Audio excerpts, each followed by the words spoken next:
Today we have the pleasure to be speaking with Christine Hillier. And here we go. She left America she seeks refugee in UK, and they threatened her with persecution. She was only tortured. Fairy dust. She was denied basic human needs. It's not fucking real. And today she does not have her baby because she was put for adoption. She does not have no criminal record.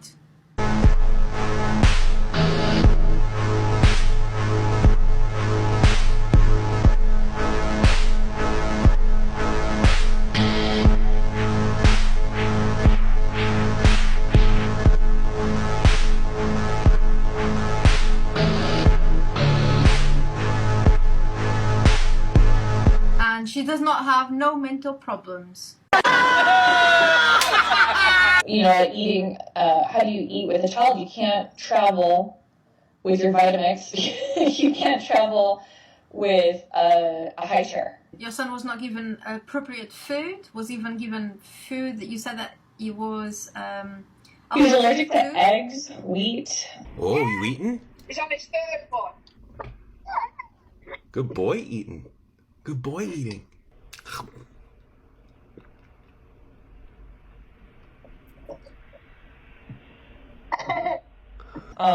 Cow's milk. Get ice cream on your lips.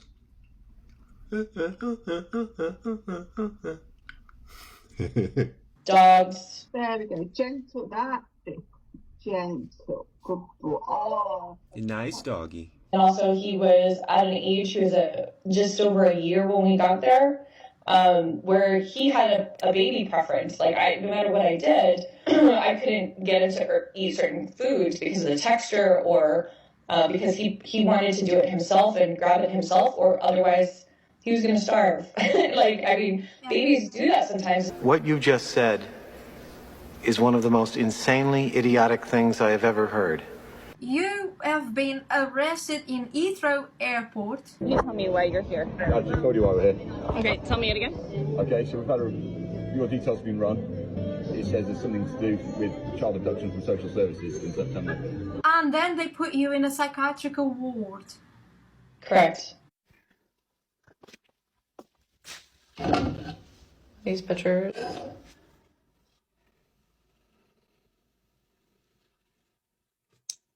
Special windows.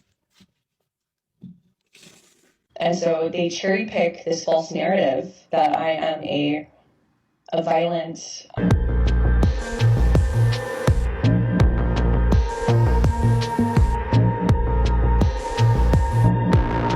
delusional. They're covering up child sex trafficking! Child sex trafficking! Paranoid person, which is a completely fictitious narrative. So part of her delusional belief system relates to the her son being removed from her care, and the paranoid persecutory belief she has that her ex-partner David Bold is somehow involved in this. You have not committed a crime. And they are holding you in that situation. Yes, they completely falsified the narrative, covering up the human rights violations, and they started to create this fictitious narrative. Also, I had money, so there was no reason. What was crazy was that I could afford to have my own place. I've always been able to afford my own rent. I have money, I can afford a place. Usually, sort of. But because they didn't give me a right to lease.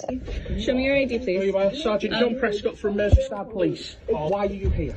So, Christine Hillier, I have a lease here. Didn't give me a right to lease. I've actually taken some training to be a teacher in the United States. No! God! This man maliciously and fraudulently portrays himself as a father to my child. Say hi, Dad. Hey, Daddy. You got his eyes. There's you. And me. Yeah. Is that nice? And Daddy got pictures. Yeah. Pictures. Daddy did. It's got pictures. Yeah. Daddy. Oh. My dad This malicious man tried to sell me my child for $15,000. Are you out of your fucking mind? When I tried to explain this, I'm just not believed. I tried to stick to factual details. We are laughing. So the last time he really saw me was at 2 years old. He was too young to remember me.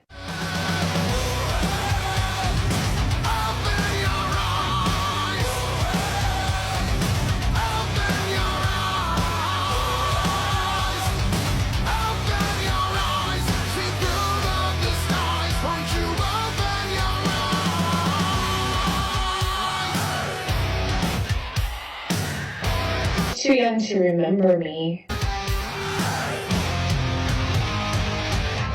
At the end, they say that you don't have no mental problems. They gave me a clean bill of health, signed by Dr. Hyland. That you were not satisfied that she had a psychotic disorder.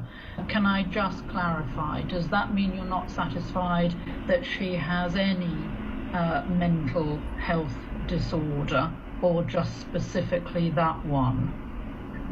Specifically related to psychotic disorder. Where is there evidence to substantiate their claim against me?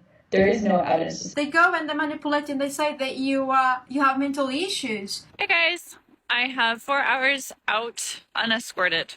It took only 3 months, but it's a work in progress. So they are twisting everything. Is disgraceful. Irony! Yeah, there's similarities to the Holocaust. Oh, okay. Oh. So in that situation with the Holocaust, everyone knew that there were large amounts of people in these concentration camps. So they've improved their tactics with how to cover that up. So, you don't. Oh, you crazy! Please substantiate the claim that, my child was supposed to be removed from me. Show me any piece of evidence. He was going to starve. Babies do that sometimes. So it was that malicious man. So I was targeted by a stalker. I don't have all day, I guess I could stay here all day, but just stop abusing me. You don't get to stay in my home all day, in my hallway. You're not allowed to do that. I apologize. I'm serious. I'm sorry for anything I wrote that was wrong. Anything that wasn't, of course, I will not apologize for. No. Stop abusing me. You're harassing me right now. Yeah. I don't care. He was trying to create this stigma against me that I was a criminal. Yup! That I was unfit to parent my child. Yup! And then there's all these blind spots and then there's patriarchal biases inherent in our government procedures. Women, they play the victim, they're abused, they're controlled, and the courts are very sensitive to that, and they tend to defer to women. So, for some reason, without any evidence to substantiate his claims, he's able to leverage very serious violence.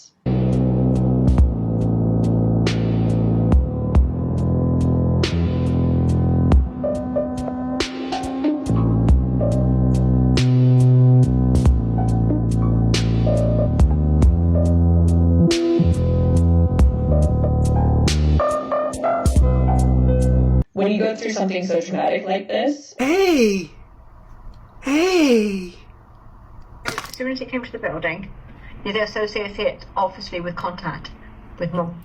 You okay? Sit down. Oh, you had a rough time, huh? You're okay. You're okay. You'll get through this, okay? I'm here. What they have done to you is beyond anything that people can imagine. It's so hard to reconnect in anything that feels anything as strong as this. You complain about the life that you chose. You are not a victim. Not at all.